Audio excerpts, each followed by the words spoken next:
Bienvenue sur Venez Raisonnons. Nous sommes très heureux d'être avec vous dans notre série Désapprendre pour réapprendre.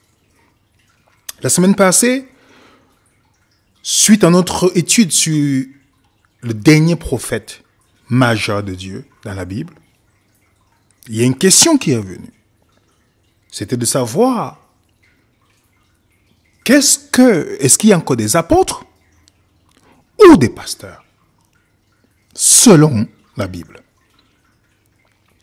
Et nous vous remercions, comme on dit toujours, vos questions sont très importantes pour nous.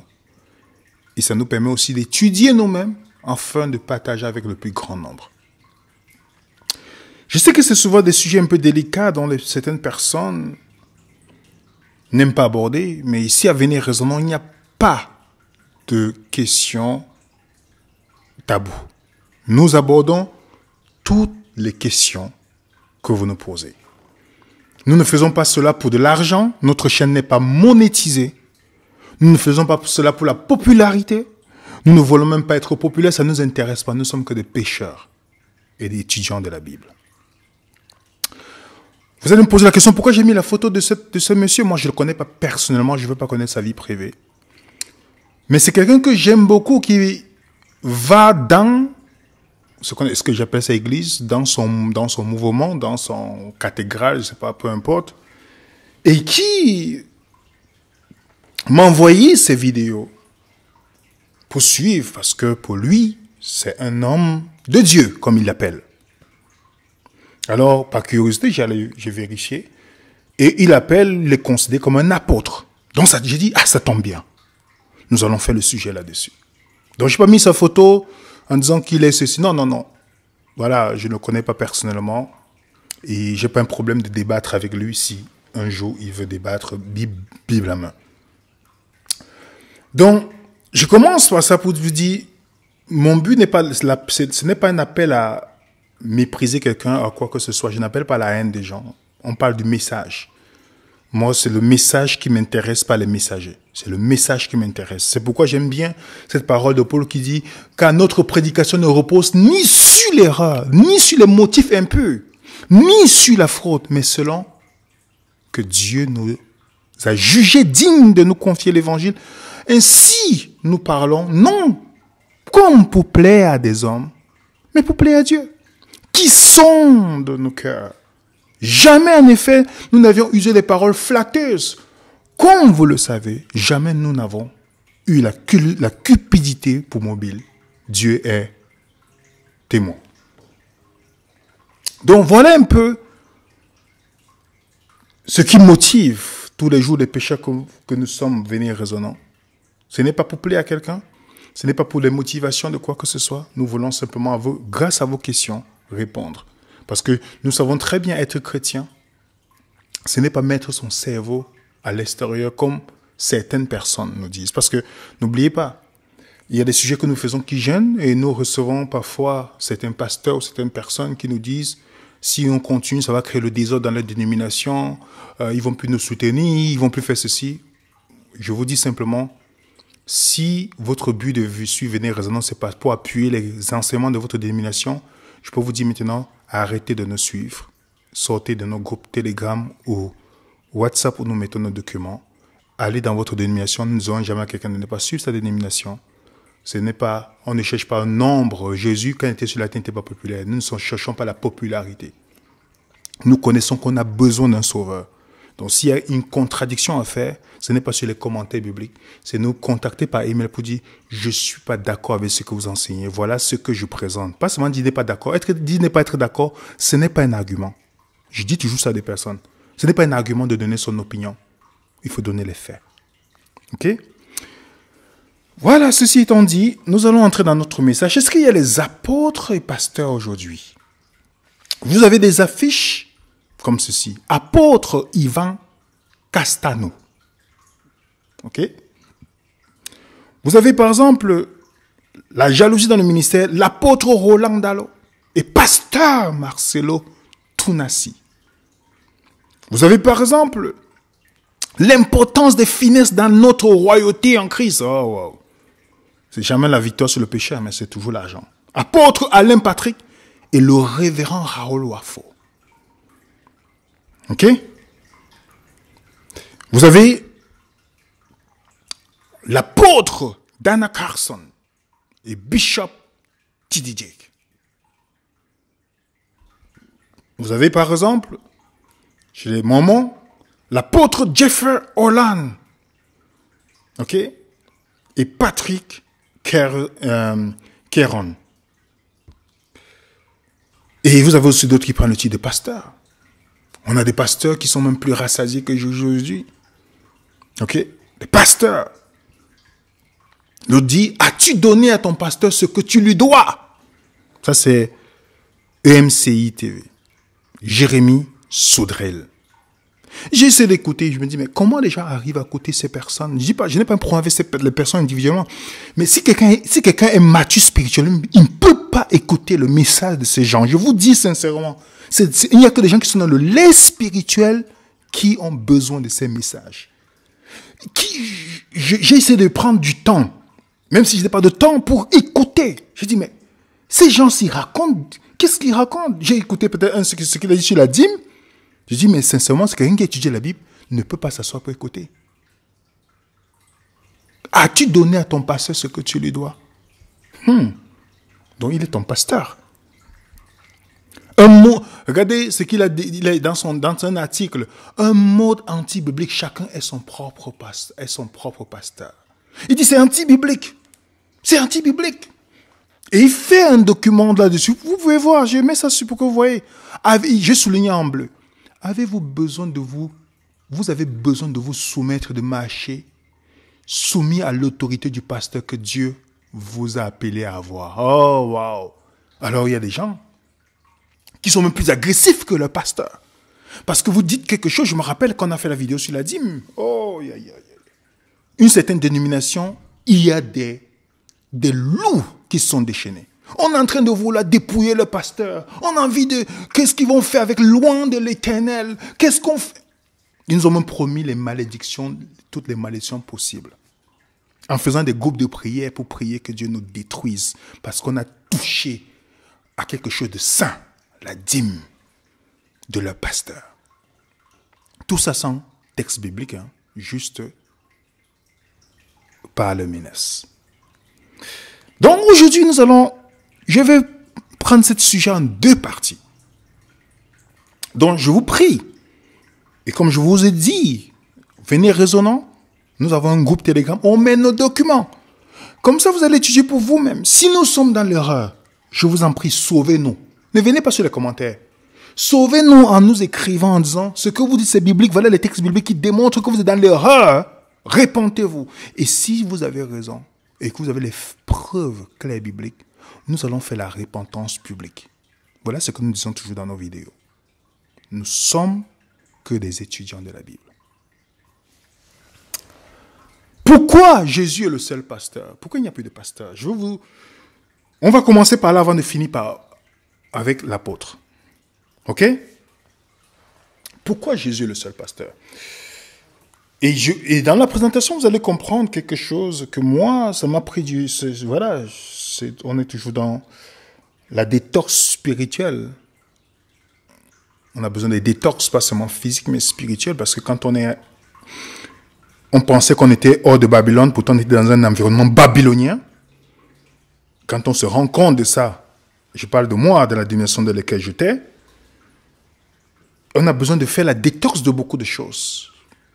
Même s'il y a des choses intéressantes, mais mélanger à la confusion, il en a besoin de détox. Et ce sujet-ci, ce n'est pas pour attaquer les pasteurs. Ceux qui prennent le titre de pasteur d'ailleurs. J'ai beaucoup encore qui sont amis avec qui, voilà, que ce soit en Suisse, en France, au Canada, aux États-Unis, en Afrique. Il y a d'autres que, voilà, on a toujours gardé cette relation, même à l'île de la Réunion, peu importe. On a gardé des relations vraiment, voilà, chaleureuses. Même si quand je leur vois, je leur parle en face de mes désaccords, avec amour, on échange. Et voilà, on reste toujours. Il y en a beaucoup même dans notre groupe Telegram, vous pouvez vérifier. Bon, vous ne pouvez pas vérifier. On a beaucoup de pasteurs qui récupèrent nos documents pour faire des séries. Que ce soit en Suisse, que ce soit en France, que ce soit aux Antilles. Ils sont nombreux. Ils récupèrent, ils nous écrivent en privé. On leur donne le document. Soit ils sont dans le groupe Telegram, ils récupèrent directement le document. Ils font le titre. Même s'ils ne mettent pas le titre, même s'ils ne disent pas que, peu importe, le plus important, c'est que Christ soit prêché. Donc, je voulais d'abord commencer, avant toute chose, de savoir que je n'ai pas un problème avec le pasteur. Je parle souvent du titre. Donc, j'ai encore certaines personnes qui sont pasteurs que j'ai comme amis et frères dans le Seigneur. OK? Donc, il n'y a rien de personnel. OK? Allons dans la Bible. Éphésiens au chapitre 4. Il a été donné les uns comme apôtres, les autres comme prophètes. Les autres comme évangélistes, les autres comme pasteurs et docteurs. Pour le perfectionnement des saints en vue de l'œuvre du ministère et de l'édification du corps de Christ. Donc, je souligne ici pasteur, parce que ce mot, si vous n'êtes pas vigilant dans la Bible, et si vous n'avez jamais posé la question, vous allez me dire, pourquoi l'auteur n'a jamais mis berger? Quand il s'agit de Jésus, il parle berger, mais là, il met pasteur. Pourtant, c'est le même mot. Pourquoi il a mis les autres comme pasteur? En fait, le mot pasteur ou berger apparaît 18 fois dans 17 versets. OK? Donc, dans 7 livres du Nouveau Testament. Et c'est ce mot-là. Poimen. Berger, gardien du troupeau, berger ou pasteur. Et un texte hors de son contexte est un prétexte, chers amis. Vous savez que les gens, parfois, pour justifier leur ministère, ils prennent Éphésiens chapitre 4. Pourtant, Paul, ici, nous parle d'une prophétie des psaumes 68, parlant de Jésus qui est monté en haut, c'est écrit monté, étant monté en haut, ou monté dans les hauteurs, dans le psaume 68, verset 18. Il a fait les dons aux hommes. En fait, il parle des dons ici. Des dons que Jésus pourra, par sa montée dans le ciel, procurer. OK? Et il faut être vigilant. Avant de répondre à ce point, il faut d'abord savoir que le pastorat dans la Bible, selon la Bible, c'était un don. Ce n'est pas lié à une formation théologique. En fait, on n'a pas vu quelqu'un qui est parti faire théologie pour devenir cela dans la Bible. OK? Berger, on n'a pas vu. Et la deuxième chose pour répondre à Éphésiens, si quelqu'un vous prend ce texte pour justifier pourquoi il est pasteur ou apôtre, on va venir sur l'apôtre tout à l'heure. Vous devez lui poser la question simple. Qui a écrit Éphésiens? La réponse est évidente et claire pour tout un chacun. Celui qui a écrit Éphésiens, c'est l'apôtre Paul. L'apôtre Paul. Maintenant, il faut se poser la question simple. Pourquoi l'apôtre Paul n'a jamais établi un pasteur ou un berger dans les églises qu'il a formées?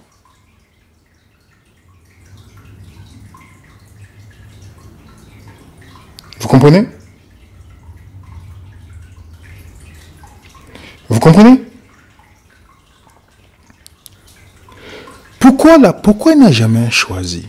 Pourquoi il n'a jamais attribué ce titre à quelqu'un?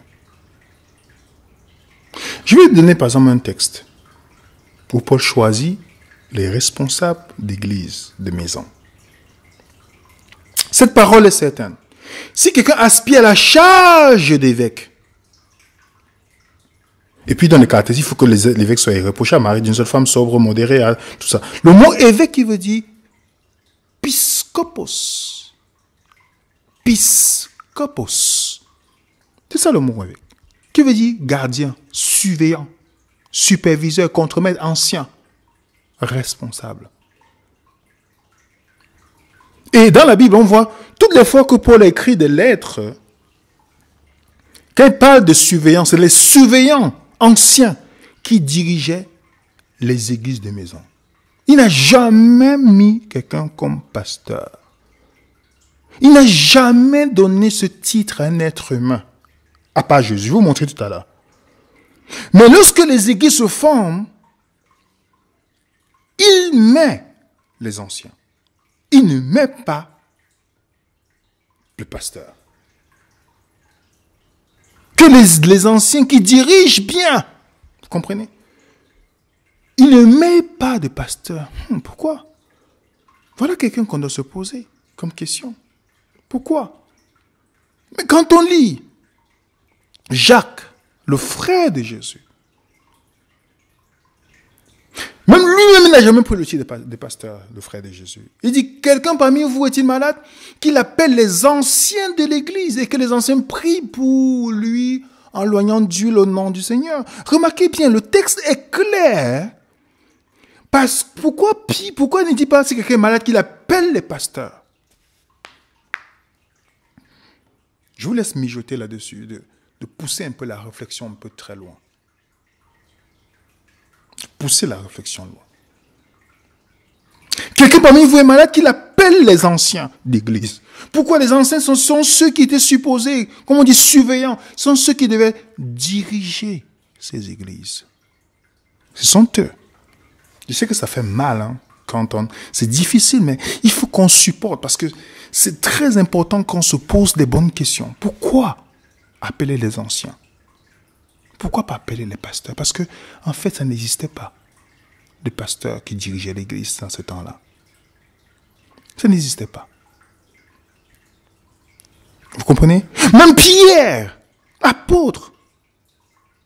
Pierre dit, voici les exhortations que j'adresse aux anciens, presbyteros, un autre mot qui est utilisé pour les anciens, qui sont parmi vous. Moi, ancien comme eux. Regardez, il ne s'identifie pas pasteur. Il dit, moi, ancien comme eux, donc surveillant, comme quelqu'un qui dit, vous voyez, quand il s'agit des dirigeants, jamais le mot pasteur n'est là. Je ne sais pas si vous avez saisi. Est-ce que vous avez vu? Il n'y a pas, quand on regarde les deux témoins, c'est-à-dire le Premier Testament et le Dernier Testament, dans le Dernier Testament, nous ne voyons pas quelqu'un qu'on a attribué le mot, un homme qu'on a attribué le titre de pasteur. Un homme. Même Pierre se considérait comme ancien. Jacques dit, vous êtes malade? Il ne dit pas appeler les pasteurs. Appelez ceux qui dirigent l'église. Les anciens. Les anciens. Si on parle dans le Premier Testament, il y avait des pasteurs ou des bergers qui étaient des grands corrompus. Dans Jérémie, il faut voir la chronologie. Gémissez, pasteurs, criez, roulez-vous dans les cendres, conducteurs de troupeaux, car les jours sont venus où vous allez être égorgés. Je vous briserai, vous tomberez comme un vase de prix. Plus de refuge pour vous, les pasteurs, plus de salut pour les conducteurs de troupeaux. On entend le cri des pasteurs, les gémissements des conducteurs de troupeaux, car l'Éternel ravage le pâturage, les habitants. Sion paisibles sont détruites par la colère ardente de l'Éternel. Il a abandonné sa demeure comme un lionceau satanier, car le pays est réduit en désert par la fureur du destructeur et par son ardente colère. Quand vous venez dans Isaïe, on dit, voici l'Éternel vient avec la puissance dans son bras, il commande, voici le salaire avec lui, les rétributions le précèdent. Comme un berger, il paîtra son troupeau. Remarquez, c'est là, quand on parle maintenant de Dieu, Dieu s'identifie à berger. Tandis que de l'autre côté, il met en garde ces faux pasteurs qui ont fait du mal à son troupeau. Ok? Mais Dieu dit, je viens comme un but. Remarquez bien, ce texte, il avait sa rétribution. On retrouve ce texte dans Apocalypse chapitre 22. Il vient avec la rétribution. Il dit, comme un berger. Et dans Ézéchiel 34, il faut voir la chronologie. Ézéchiel 34. Il y a quelque chose qui se passe où Dieu dit, à cause de la corruption des pasteurs qui étaient là, il donne une prophétie. Je vous rappelle de souligner si vous pouvez. Voilà ce qu'il dit. Ainsi parle le Seigneur, l'Éternel. Voici, j'en veux aux pasteurs Je reprendrai mes brebis d'entre leurs mains. Je ne les laisserai plus paître mes brebis. Ils ne paîtront plus eux-mêmes. Je délivrerai mes brebis de leur bouche. Elles ne seront plus pour eux une proie. Donc c'est passé à ce moment-là, de ce temps-là, les brebis, ils étaient là pour tondre la brebis, pour s'enrichir à travers. Pour pouvoir, ils vont dire, oh, vous savez, je suis devenu millionnaire, mais ils sont millionnaires grâce à l'argent des bergers. Ils étaient là pour tromper les brebis. Ils s'enrichissaient sur leur dos. Et Dieu dit, ainsi parle le Seigneur l'Éternel. Voici, j'aurai soin moi-même de mes brebis. J'en ferai la revue. Comme un pasteur inspecte son troupeau quand il est au milieu de ses brebis éparses. Ainsi, je ferai la revue de mes brebis. Je les recueillerai de tous les lieux où elles ont été dispersées au jour des nuages et de l'obscurité. Ça vous rappelle pas un texte dans Jean, chapitre 10? J'y reviendrai. Regardez le verset 23. Dieu dit, je vais récupérer. C'est pas comme, je vais récupérer à tout. Il dit, j'établirai sur elle un seul pasteur. Écoutez bien. J'établirai sur elle un seul. Je ne sais pas si vous entendez le mot là comme moi. Un seul pasteur qui les fera paître. Mon serviteur David, il les fera paître. Il sera le pasteur. Moi, l'Éternel, je serai le Dieu. Quelle est la prophétie qu'il donne ici? La promesse du Messie passe par David. Et Dieu dit, il va envoyer un pasteur. Pas David. Pas David, Jésus. Jésus est le seul pasteur qui a accompli cette prophétie. C'est pourquoi lorsque vous partez dans la Bible, vous mettez Jean 10, verset 11. Je suis le bon berger. Remarquez bien, la correspondance vient avec Matthieu, Psaume 23. L'Éternel est mon berger. Pas l'un de mes bergers. Est mon berger. Ça correspond à Ésaïe 40, de la fin des temps de Dieu qui va venir comme un berger. Ésaïe 40. Ça fait référence à Jésus. Et quand Jésus parle, très intéressant, il dit, je suis l'un des bons bergers. C'est ce qui est écrit. Vous pouvez mettre dans le commentaire, dites-moi ce que vous voyez. Peut-être je peux être myope. Peut-être je peux voir mal. Mais ce n'est pas ce qui est écrit. Il dit, je suis le bon. Si quelqu'un dit, je suis le bon professeur, ça veut dire que les autres sont mauvais. Je suis le bon berger. Le berger donne sa vie pour ses brebis. Qui a donné sa vie? Vos pasteurs qui roulent en Mercedes 4x4? Ou c'est Jésus qui est devenu pauvre pour nous? Parce qu'il dit, les brebis voient venir le loup, abandonnent, il dit, mais le mercenaire qui n'est pas le berger, comprenez bien, le mercenaire qui n'est pas le berger, à qui n'appartient pas les brebis? Donc, les brebis, c'est qui appartiennent à qui? À un pasteur homme ou à Jésus? Donc, c'est les mercenaires. Le mercenaire s'enfuit parce qu'il est mercenaire et qu'il ne sait point, il ne met point en peine des brebis. Je suis le bon berger, répète encore, je suis le bon berger. Je connais mes brebis, elles me connaissent. Comme le Père me connaît, comme je connais le Père, je donne ma vie pour mes brebis. J'ai encore plusieurs brebis qui ne sont pas, j'ai encore d'autres brebis qui ne sont pas dans cette bergerie. Remarquez bien, une seule bergerie. Une seule bergerie. Il faut que je les amène. Les entendront ma voix, il y aura, comment? Un seul troupeau et un seul berger, les amis. Un seul berger. Un seul berger, les amis. Pas 2, pas 3, pas 4, pas 5, pas 6, pas 7. Un seul berger, les amis. C'est pourquoi Jésus est le seul qui accomplit Ézéchiel 34, verset 23. Est-ce que vous avez compris, les amis? Est-ce que vous et moi je vous dis ça, je dis pas ça, je fais pas, vous voyez, j'ai ri, mais c'est quelque chose que, en découvrant, je fais attention maintenant quand je lis un texte. Je préfère lire un texte, je passe une semaine à méditer, à scruter ce texte, que de lire rapidement. Je vois souvent les gens qui disent « Oh, j'ai lu la Bible, je lis toute la Bible une fois par an. » Moi, je dis « Je ne peux même pas. Je ne peux même pas lire un livre pour une année. Parce que ça me prend du temps pour pouvoir m'asseoir, décortiquer un verset. C'est la parole quand même infinie de Dieu. C'est quoi l'infini? Moi, en mathématiques, on dit quand l'infini, ça dit c'est infini. Il y a tellement de choses à découvrir que je ne peux pas me prétendre que je vais lire toute la Bible en une année et faire ça comme si c'était un score.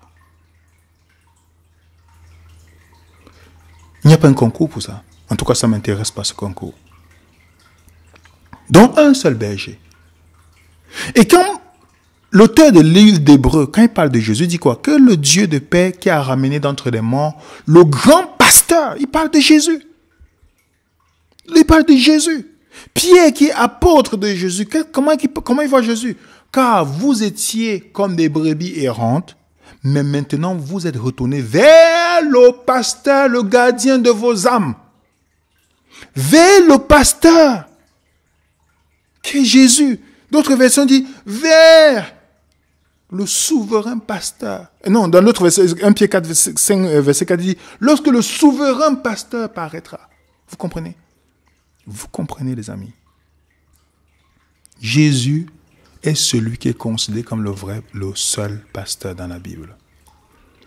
Alors maintenant, les gens me disent, le pasteur moderne aujourd'hui, vous savez aujourd'hui que le pasteur moderne que vous et moi, quand les gens parlent aujourd'hui, voilà un texte qu'ils prennent souvent, où Jésus dit « Paix mes brebis ». La question qu'il faut se poser, est-ce que c'est les brebis de Pierre ou c'est les brebis de Jésus? Est-ce qu'il a dit que Pierre est pasteur? Pierre n'est jamais pasteur. Et je vous rappelle que si vous voulez savoir qui a amené cette fonction de pasteur, vous devez remercier Constantin. Pas Jésus. Ce n'est pas Jésus que vous allez honorer. Vous honorez Constantin. Constantin, c'est celui qui a bouleversé le christianisme négativement. Et jusqu'aujourd'hui, il y a l'impact de Constantin dans beaucoup de dénominations. Je dis bien toutes les dénominations. Sans exception. Si vous regardez dans l'histoire, qui a commencé les bâtiments publics? C'est Constantin. Avant, les gens se réunissaient dans les maisons. Aujourd'hui, si vous dites à quelqu'un, l'église c'est dans les maisons, vous allez voir comment les gens vont vous agresser. Non pas parce qu'ils ont vérifié, mais parce qu'ils sont dans la confusion babylonienne. Ils oublient que, à la fin des temps, il n'y aura pas de vrais chrétiens qui seront dans le milieu public. Il n'y a que les églises, les dénominations qui sont dans l'écuménisme qui vont avoir la preuve. Ils ont les subventions de l'État. Ils ont des trucs sur les impôts. Vous comprenez? Ils font le pastorat dans les universités d'État. Vous avez vu lors du Covid, est-ce que vous avez vu un pasteur défendre une infirmière évangélique ou adventiste qui a travaillé, qui a donné sa dîme entre guillemets toute la vie, tout le temps? Vous l'avez vu quand ils ont perdu l'emploi, vous avez vu comment ils ont fait comme Jésus le berger qui donne sa vie en prenant leur salaire pour donner à ces infirmières qui étaient fidèles dans leur dîme et offrandes. Jésus a bien dit c'est des mercenaires parce qu'il est le seul berger. Donc ces pasteurs, si vous voulez comprendre pourquoi, d'où ça vient, vous suivez cette vidéo qu'on a faite. Constantin a bouleversé toutes les choses. Aujourd'hui, la chair que vous voyez avec un homme au-dessus là, avec quelqu'un au-dessus, tout ça, ça n'est pas biblique. Hein. Dans les groupes de maison, il n'y avait pas ça. Hein. Tout le monde était au même niveau, on faisait un cercle. Jusqu'aujourd'hui, même quand les chrétiens veulent se réunir, ils mettent toujours les chaises quelque part et une personne devant. Parce que c'est resté dans l'esprit de l'être humain. Ils pensent que c'est ça l'église. Oui. Et qu'est-ce qu'on a transformé? C'est que c'est comme au cinéma. Tu as la Bible dans la main, mais celui qui doit te dire comment tu dois penser, c'est celui qui est sur la chair. C'est pourquoi on dit que Constantin, le bâtisseur, c'est lui qui a rétabli la dîme monétaire. La dîme n'existait plus. Les apôtres, les premiers chrétiens n'ont pas donné la dîme. On a fait une vidéo là-dessus, si vous êtes curieux, pour ne pas faire quelque chose parce que vous avez peur.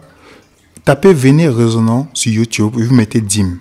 Vous êtes tombé dans la vidéo, on a donné les textes bibliques et on est en train de... Je remercie déjà la personne qui est en train de nous aider, a écrit, a terminé ce livre qu'on mettra à votre disposition avec encore plus de détails, les amis. Vous serez surpris. Avec plus de détails pour voir que le point sur la dîme, c'est une arnaque totale. Vous ne pouvez pas prétendre dire que vous avez la vérité, vous enseignez cette fausse doctrine établie par Constantin. Constantin qui a changé le samedi au dimanche.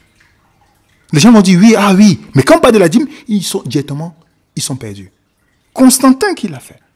Constantin qui a dit que pour parler au nom de Dieu, il faut avoir un titre, soit prêtre ou pasteur. Il faut passer par un diplôme. Ce n'est plus un don, mais pas un diplôme. C'est pourquoi les systèmes religieux sont faits d'une manière où c'est comme un spectacle. Vous venez, il y a des gens, il y a des cérémonies qui se font sur la chair. Ça n'a jamais existé dans l'église primitive. C'est l'œuvre de Constantin. Donc, si vous dites que vous détestez, vous n'aimez pas les enseignements de Constantin, n'oubliez pas que si vous voulez, ne parlez pas seulement du samedi et du dimanche, parlez aussi de la structure de vos bâtiments. La structure, déjà, ce n'est même pas un temple, c'est un bâtiment. Jésus a dit, Jean 4, ce n'est pas sur la montagne ou dans ce lieu que vous êtes là, que Dieu, on adore Dieu. Il a dit, on adore Dieu en esprit, en vérité. Donc, ce n'est pas, l'adoration de Dieu n'est pas une seule journée, c'est tous les jours qu'on adore. Le sabbat a une particularité. On a déjà fait deux vidéos là-dessus pour expliquer l'importance du sabbat, mais ce n'est pas un jour d'adoration. Donc, le christianisme populaire n'est pas biblique. Et le christianisme biblique ne sera jamais populaire. Et je me rappelle, Samuel qui a été convoqué dans une dénomination, à l'époque il était dans cette dénomination, par les anciens. Et Samuel reprend le pasteur, qui n'arrivait même pas à trouver un texte biblique pour justifier que le pasteur dit, non, il n'y a pas 4 dîmes. Samuel est sur les versets bibliques. Et ce pasteur-là, il est un peu dérangé parce qu'il se rend compte que sa théologie génétiquement modifiée ne lui servait à rien parce qu'il ne connaissait même pas les textes bibliques. Un ancien se met à côté pour dire, oses-tu reprendre loin de l'Éternel? Oses-tu? Samuel lui a dit, mais il a les pieds sur la terre comme moi. Vous comprenez? Parce que dans cette dénomination, on dit que le pasteur est loin de l'Éternel. La Bible nous dit, vous avez été loin par le Saint-Esprit. Il ne parle pas au pasteur, il parle à tout le monde ici. Donc quand quelqu'un va vous dire qu'il est loin de l'Éternel, prenez ces 2 textes, vous lui montrez que nous tous, on a reçu l'onction quand on a accepté Jésus. Donc, mais je comprends quand ils disent loin de l'Éternel. Ils ne sont pas en train de dire loin. O-N-T, ils parlent plutôt de L-O-I-N. Loin de l'Éternel. Ok? Pas loin de l'Éternel. Donc, il n'y a pas de berger que Jésus. Faites attention à ceux qui se prennent pour un berger. Ils vous conduisent où? Ils vous conduisent dans l'erreur. C'est pourquoi quand les gens parlent, oh le pasteur a dit, oh Yvan a dit ceci, oh telle personne a dit ceci. Ils sont la parole de Dieu. Vous savez comment des gens, aujourd'hui, ceux qui croient, ils peuvent pas le justifier bibliquement. Parce qu'ils ont mis leur confiance à un être humain. Et quand ils disent, leur théologie est tellement bizarre que lorsqu'ils sont devant des personnes, vous lui posez la question, mais ces gens s'y réfléchissent, comme l'exemple de l'image que je vous donne, où le bailleur vient lui demander, depuis que tu es devenu chrétien, tu refuses de payer le loyer. Je suis venu chercher mon argent. Regardez comment une fausse théologie peut faire. Comment il croit. Il appelle son bailleur escroc. Mon pasteur a dit que Jésus a payé mes dettes sur la croix, donc je ne te dois rien. Vous comprenez la théologie, ce qu'il a compris? Il n'a jamais vérifié, il n'a jamais compris dans la Bible pourquoi Jésus, on dit qu'il a payé tout. Donc, Jésus est notre souverain pasteur. Il est le seul berger. Donc, le pasteur que vous voyez aujourd'hui, c'est un métier, ce n'est pas le pastorat biblique. C'est pourquoi ils sont en retraite. On parle pasteur à la retraite. Il y a un, c'est à la retraite qui commence à vouloir faire comme s'il prêchait la vérité. Maintenant, parce qu'il sait qu'on ne peut plus le licencier. Il dit en disant que Jésus est noir, en faisant ce type d'évangile qui ne servent à rien bibliquement. Et je vous rappelle, pour ceux qui tombent dans ce genre de piège là-haut, soit vous avez un problème, soit vous avez besoin de comprendre c'est quoi l'évangile. L'évangile n'est pas venu pour la couleur de peau. Dieu n'a jamais dit, c'est quand vous aurez les cheveux frisés comme Jésus que vous allez lui ressembler. Non. La Bible dit que tu dois ressembler à Jésus dans le caractère. La couleur de peau n'est pas quelque chose que le chrétien, parce que c'est Dieu qui nous a tous créés. Donc, ce n'est pas le fait de dire à quelqu'un que Jésus était noir ou orange que ça va lui donner la sanctification. Plutôt, nous devons ressembler à Jésus, qui est le seul berger. Donc, les gens qui ont le titre de pasteur aujourd'hui, ça n'a rien à voir avec le pastorat biblique. Le pastorat biblique, il n'y en a plus un, s'il n'y a que Jésus. C'est juste la confusion. Parce que ces pasteurs-là sont des usurpateurs, en fait. Ils ne se rendent pas compte. Usurpateurs de titres. Ils vont vous dire que le pape, c'est le vicaire du Christ, celui qui a la place du Christ. Mais ils oublient que celui qui se prétend pasteur sur la terre prend aussi la place de Jésus. Il fait la même chose que le système catholique romain. C'est la même chose, les amis. Oui. Donc, quand vous prenez le titre de pasteur, que la Bible avait prédit qu'il y a un seul pasteur, vous ne savez pas ce que vous faites. C'est la même manière quand j'ai fait la présentation pour montrer c'est quoi le dernier prophète de Dieu. Et les gens, malgré ça, ils vont dire, mais dans notre dénomination, on nous a dit qu'il y a telle prophétesse, il y a tel prophète. Je vous dis une chose. On parle de prophète majeur ici. Il n'y a plus de prophète que Jésus. Donc, Jésus, c'est le seul prophète qui peut vous donner le renseignement sur Dieu en toutes choses. Ça veut dire que mariage, tout et tout. Il n'y a aucun prophète majeur à qui vous pouvez vous adresser après Jésus-Christ par rapport à tout conseil sur tout ce que vous faites. Il y a des prophètes mineurs qui étaient seulement là pour des choses spécifiques. Mais le prophète majeur, on nous dit bien, malgré que c'est écrit, à la fin de temps, il ne parle pas son fils. Il y a les gens, malgré ça, endoctrinés, ils vont toujours chercher un moyen, parce que Jésus, c'est pas ce que j'ai. Ils ne sont pas satisfaits que Jésus soit le centre de leur vie. Ils veulent quelqu'un d'autre. En tout cas, moi, je veux que Jésus, dans ma vie. Si vous voulez quelqu'un d'autre, tant mieux. C'est chacun qui choisit. Donc, même si vous montrez texte biblique à l'appui, ils viendront dans les commentaires pour justifier encore. Mais, les prophètes, tu dis, mais, on a dit que c'est pas moi qui écris. À la fin des temps, Dieu ne nous parle pas. Il dit autrefois, à plusieurs reprises, il a parlé par les songes, pas toutes les manières. Maintenant, à la fin, il ne parle pas son fils qui est sa parole. Il dit, pas son fils. Mais jusqu'à là, quelqu'un vient vous dire, mais qu'en est-il de ça, les songes? Je dis, mais tu n'as pas compris alors. Tu écoutes la vidéo pour écouter, comme si tu écoutais ton émission sportive, ou tu écoutes en vérifiant dans la Bible ce qui est écrit. Un seul pasteur. Un seul pasteur. En tout cas, selon la Bible, même si j'ai des amis que j'aime bien qui ont le titre pasteur, je les appellerai pas pasteur.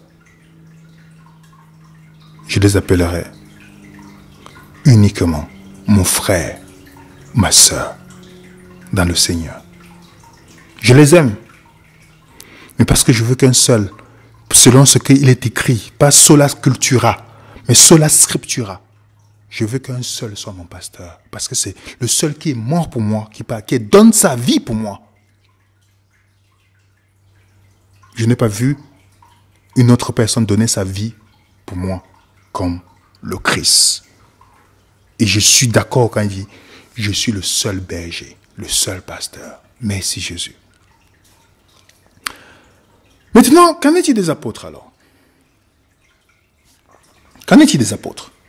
On va terminer avec ça.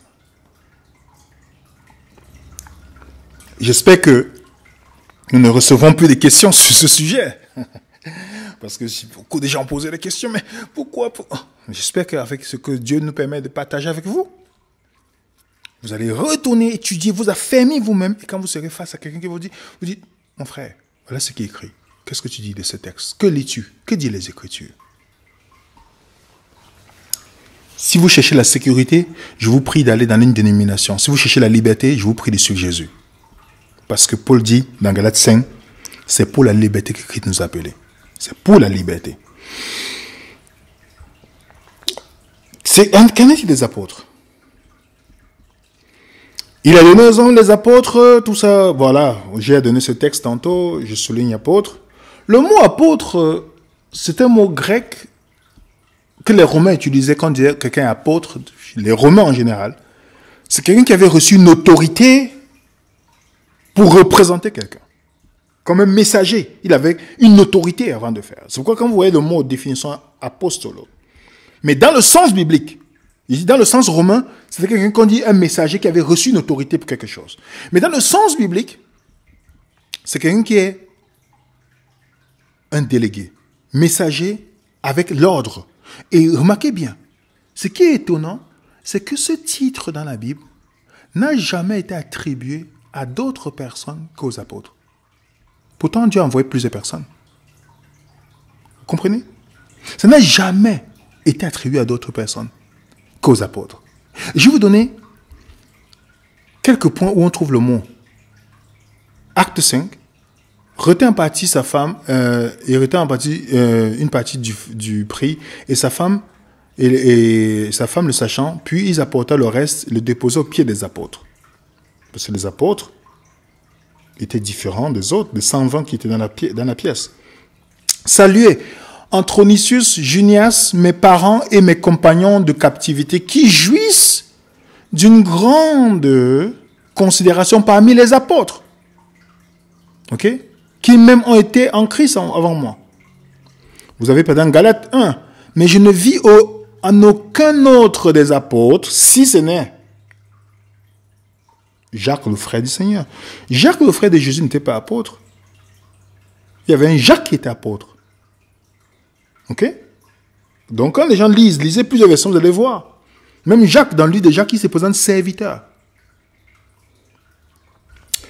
Donc, quelles sont les caractéristiques pour être apôtre selon la Bible? Si quelqu'un vous dit aujourd'hui qu'il est apôtre, vous devez vérifier par ces caractéristiques.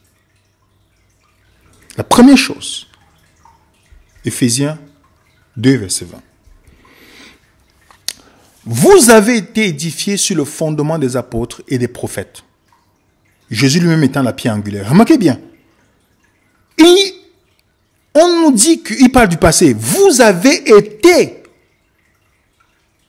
édifiés, donc c'est passé, sur le fondement des apôtres. Donc les apôtres étaient la fondation du début de l'Église. Et qu'il fallait bâtir après Jésus la pierre angulaire. Ça veut dire que c'était la fondation, on ne devait rien ajouter à la fondation. Est-ce que les gens qui se disent apôtres aujourd'hui, ils sont considérés comme la fondation de l'Église?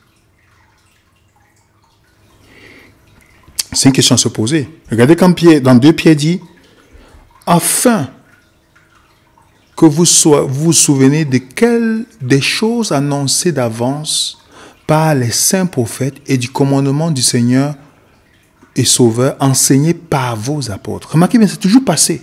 Par vos apôtres. C'est Pierre qui le dit. Passé. Éphésiens 3.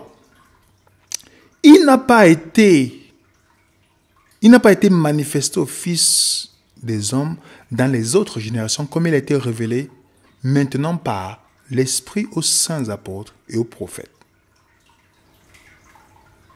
Ok? Voilà une caractéristique.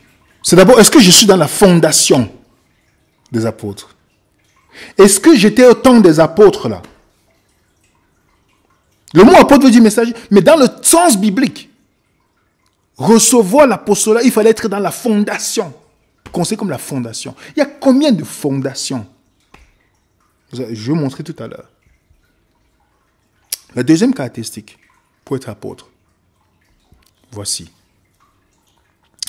Il faut donc que parmi ceux qui ont accompagné pour le temps que le Seigneur Jésus a vécu avec nous, depuis le baptême de Jean, jusqu'à où il a été enlevé du milieu de nous, il y en a un qui nous soit associé comme témoin de sa résurrection. Ils en présentaient 2, Joseph, appelé Barsabas, surnommé Justus, et Matthieu, puis fit cette prière: Seigneur, toi qui connais le cœur, désigne lequel de ces deux tu as choisi, afin qu'il ait part à ce ministère, à cet apostolat que Judas a abandonné. Il tira au sort, et le sort tomba sur Matthias, qui fut associé aux 11 apôtres. Pourquoi les fondations des apôtres, c'est 12? Pourquoi c'est 12? Donc, pour considérer, pourtant, quand vous lisez Acte 1, verset 15, ils étaient 120 dans la pièce. Pourquoi on n'a pas dit les 120 apôtres? Ils étaient 120 dans la pièce, les amis. Mais ici, on choisit un 12e pour associer aux 11. Je ne sais pas si vous voyez, les amis. On n'a pas associé les autres. 120.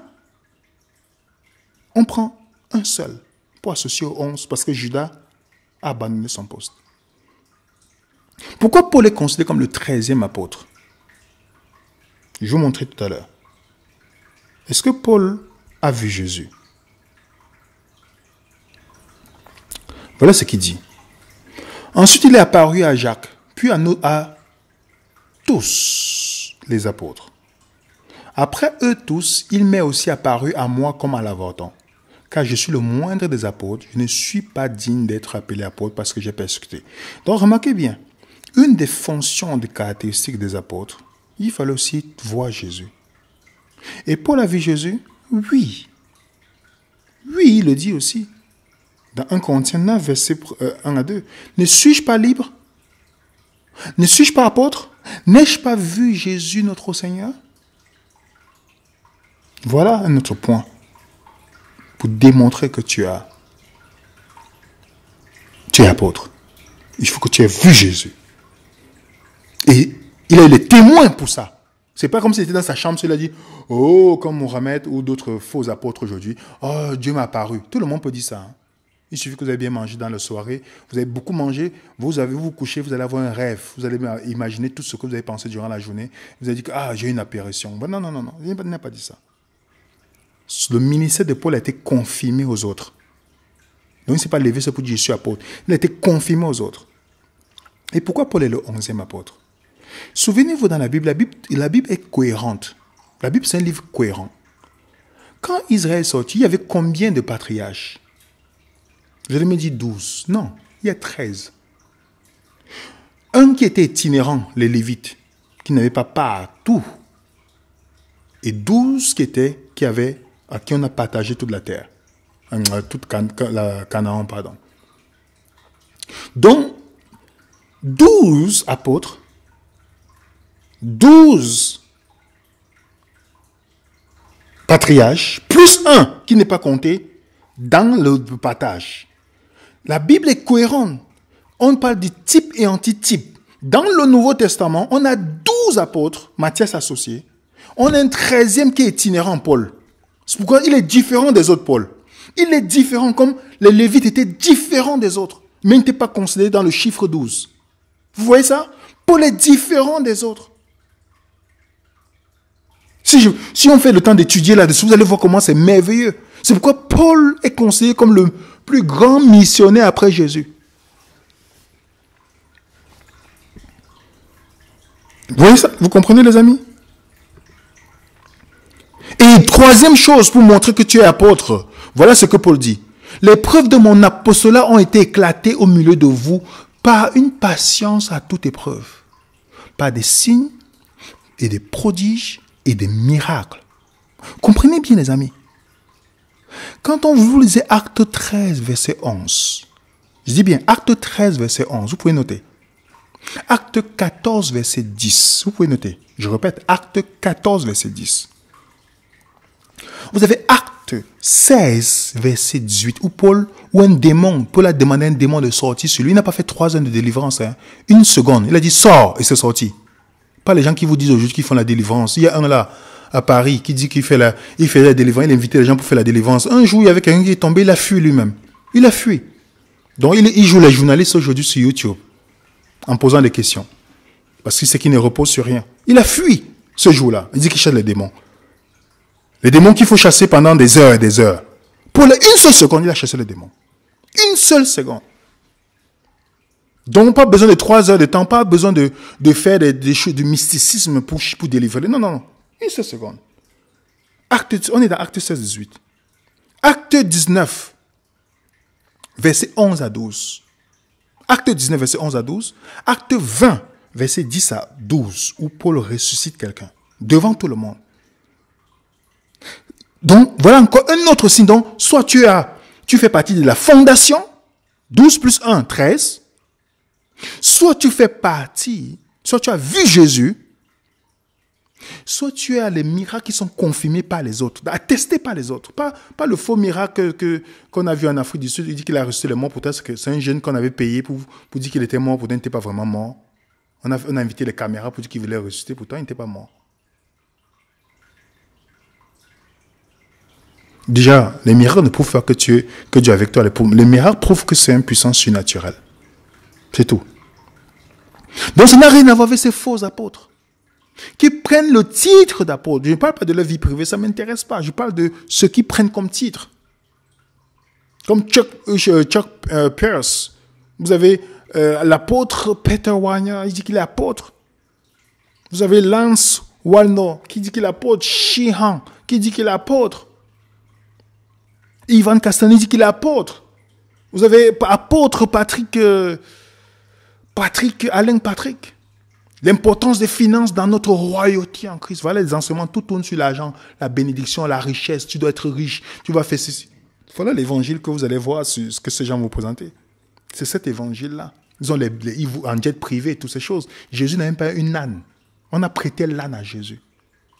L'âne, voilà les gens, comme les gens sont un problème, ils veulent être riches pour montrer aux autres qu'ils sont grands. Même le sauveur qui suit n'avait pas un endroit pour se coucher. Mais ceux qui le représentent aujourd'hui, ils ont un jet privé. Et les Mercedes et les 4x4. Je ne dis pas si vous êtes chrétien pour avoir, mais ça veut dire que si vous endossez la fonction en disant que vous voulez être serviteur du Seigneur, c'est ça le ministère. Le ministère, c'est servir. C'est-à-dire que si vous faites le ministère pour servir les autres, si vous faites le ministère pour servir les autres, c'est comme si moi je vous dis, je veux faire le ministère pour servir les autres, et demain vous me voyez en Ferrari. Pourtant, si vous êtes chrétien, vous êtes riche, vous avez les moyens pour acheter la Ferrari. Mais celui qui dit qu'il fait le ministère, vous le voyez demain en Ferrari, vous devez poser les questions. Les gens ne se posent même plus les questions. Tout tourne. Et je ne dis pas, je vous dis, je n'ai pas de problème personnel avec ces gens-là. Je ne les connais même pas du tout. On me parle d'eux, on m'envoie leurs vidéos. Parfois, comme on dit, tu as écouté, les gens m'envoient. Je n'ai pas le temps, mais je prends le temps d'écouter. Je suis allé écouter, par exemple, Ivan Castano, quelqu'un, je ne le connais pas. Comment devenir riche pour Dieu? Tout tourne autour de richesse, la gloire. Donc, en fait, Dieu détestait l'apôtre Paul, il est mort pauvre. Dieu détestait les disciples qui sont morts, tous sont. Donc, montrez-moi ce qu'un séminaire Paul a fait pour dire, voyez comment vous devenez riche. Qu'est-ce qui est plus important? La victoire sur le péché? Est-ce que Dieu est contre la richesse? Non. Mais est-ce que c'est ça le but du message du croyant? J'ai vu l'autre Marcelo Tunnel que quelqu'un m'a envoyé. Le secret pour devenir riche. Vous vous rendez compte que, montrez-moi, Jésus a fait une conférence sur la montagne. Voilà comment devenir riche.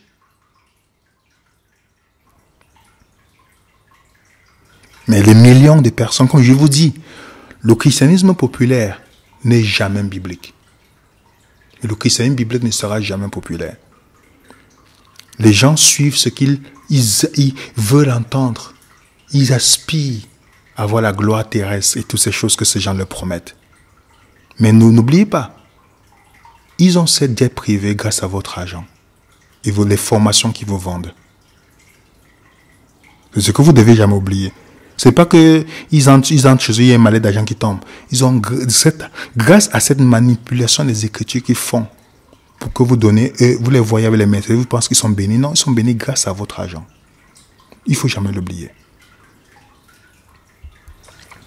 Et remarquez bien, s'ils étaient des apôtres du Seigneur, on nous dit, ils persévèrent dans l'enseignement des apôtres. Je vous pose une question. Les apôtres ont demandé la dîme. Les apôtres ont demandé la dîme. Les apôtres ont dit d'aller faire le dimanche, de faire les réunions le dimanche. Montrez-moi un texte dans la Bible. Les apôtres ont dit, nous allons faire le dimanche maintenant. J'ai fait une étude là-dessus. Les apôtres ils se réunissaient tous les jours pour briser le pain, mais ils avaient le jour du sabbat qu'ils respectaient. Dans le livre des Actes. Ces gens-là font ça. Non. Les apôtres ont demandé la dîme. Montrez-moi un texte où Paul dit donner la dîme. C'était l'offrande volontaire. Montrez-moi un endroit où ils ont dit ça. Ils ont dit que vous devez me respecter, vous me devez de l'argent. Montrez-moi où Paul a fait. À Thessalonique, il n'a pas demandé l'argent. Il savait que les gens pensaient il faisait le ministère pour l'argent. Il n'a rien demandé dans cet endroit. Il n'a pas sorti Malachie 3 pour les menacer, pour leur dire qu'ils seront maudits parce qu'ils n'ont pas donné. Vous comprenez? Et Paul parle justement de ces faux apôtres-là.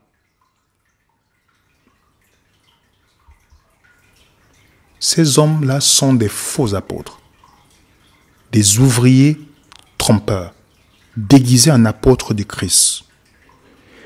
Et cela n'est pas étonnant puisque Satan lui-même se déguise en ange de lumière. Il n'est donc pas étrange que ces ministres aussi se déguisent en ministres de justice.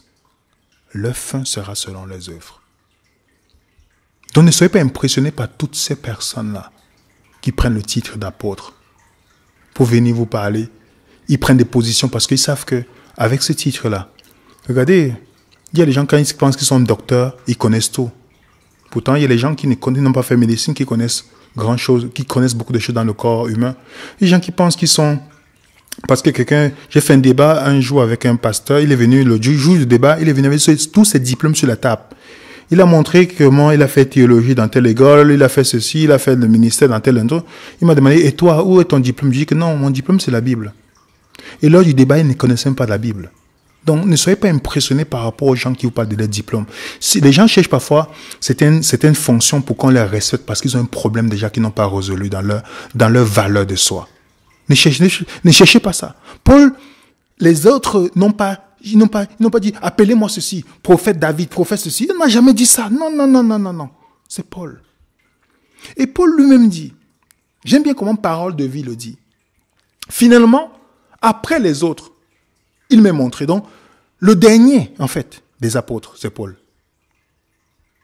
Nous, notre version dit, en dernier lieu, quand Paul parle de son apostolat, il parle de lui. Comme s'il est le dernier apôtre. Il est le dernier des apôtres. En anglais, ça donne, il dit, last of all. Le dernier de tous. Paul était le dernier apôtre. Et vous savez quoi pour terminer? Les villes de Jérusalem seront bâties sur les portes des 12 apôtres. Les 12. Il y avait 12 tribus plus 1. 12 apôtres. Alors ces gens qui prétendent avoir le titre d'apôtre, ils ont le problème que Jésus a dit dans Matthieu 23, versets 7 à 8. Ils aiment être salués dans les places publiques, être appelés par les noms, par les hommes, Rabbi, Rabbi. Mais vous ne vous faites pas appeler par Rabbi, car un seul est votre maître. Et vous êtes tous frères. Vous comprenez? Jésus, le seul qui est au-dessus. Les autres, vous tous et moi, nous sommes des frères et sœurs. Nous sommes des frères et sœurs. Donc, cette personne utilise ces textes-là juste pour vous, ces titres-là, pour faire une démarcation entre vous. Et non. Par la grâce qui m'a été donnée, j'ai dit à chacun de vous de n'avoir pas de lui-même une trop haute opinion, mais de revêtir des sentiments modestes selon la mesure de la foi que Dieu a départie à chacun. Frère William, frère, sœur Judith. Paul dit, Paul, esclave de Jésus, pas prophète Jacques, serviteur. Jacques, serviteur de Jésus.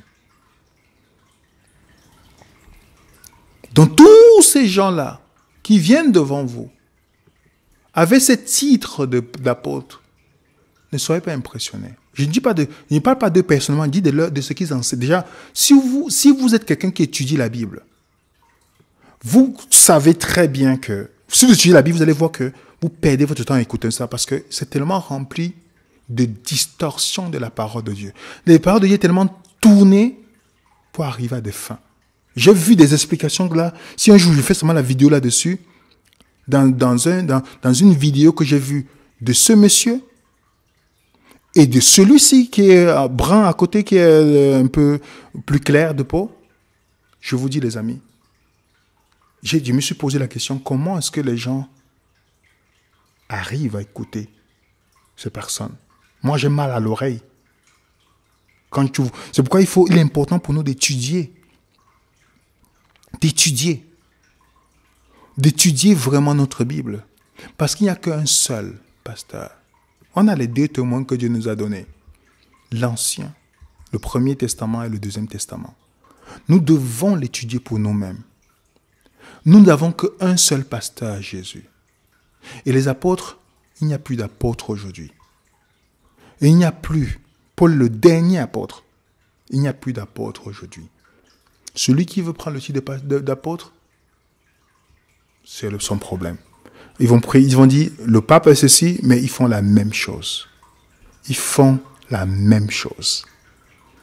Le pape, il se dit vicaire du Christ, ceux-là aussi se disent remplaçants de Christ. Ils font la même chose. Que Dieu nous inspire tous. Voilà notre adresse email.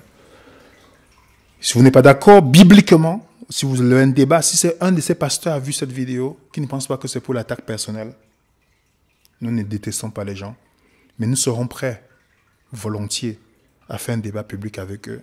Et si nous sommes dans l'erreur, nous ferons la vidéo pour demander pardon, en disant que ce qu'on a enseigné, c'est faux. Nous sommes prêts à faire ça. Mettez un coup de pouce sur la vidéo. Et si vous avez des questions, n'hésitez pas à envoyer. Nous avons notre groupe Telegram où nous allons mettre le document de cette étude. Et vous-même, vous allez encore étudier, vérifier et avancer par la grâce de Dieu. Au nom de l'équipe Venez Résonant, je vous salue tous. Et que la paix du Seigneur soit avec vous. Et merci encore à tous ceux qui prennent le temps de mettre un coup de pouce pour que cette vidéo soit référencée, pour empêcher ceux qui signalent notre chaîne. Et merci encore à ceux qui nous soutiennent, de près ou de loin. Peu importe où vous êtes, merci encore. Nous prenons le temps pour vous dire merci. Que la paix du Seigneur soit avec vous. Au nom de l'équipe Venez Résonant, à très bientôt pour notre prochain sujet.